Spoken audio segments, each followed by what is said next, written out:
Breaking news: a local developer forgets how to iterate over a list in Java.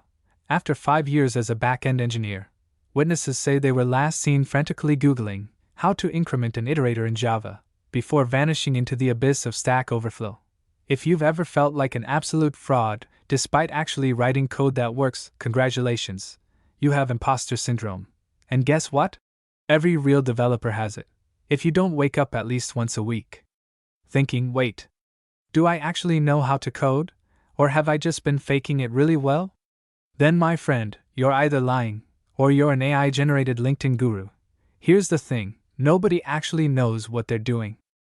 You think senior devs have it all figured out? Nah, they're just better at Googling things, without looking like they're Googling things. Trust me, the same people who write billion-dollar infrastructure still have to Google how to exit Vim.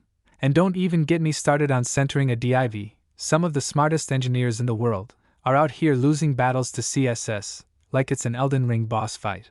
Meanwhile, Chad from your bootcamp is already pitching his AI-powered crypto startup. Imposter syndrome is just part of being a developer.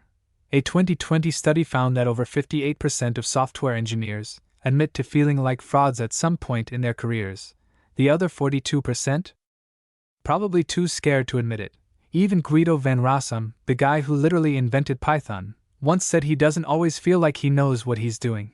So yeah, if the creator of an entire programming language feels like an imposter sometimes, you're definitely allowed to panic over a missing semicolon. But here's the truth nobody tells you: tech moves too fast for anyone to keep up. One day you're a React expert. The next day, React announces React Quantum, and suddenly, you have to unlearn everything you knew. JavaScript frameworks evolve faster than your ability to understand them. The moment you finally get comfortable, boom, new release. Everything's deprecated. Now you're watching another 12-hour tutorial on YouTube, just to feel like a functional human being again. So if you ever feel like you don't know enough, remember, either does anyone else. The only real difference between a junior and a senior dev: seniors are just better at hiding their Google searches. You think that guy in the corner debugging a massive enterprise app isn't copy-pasting Stack Overflow answers with his whole chest? Think again.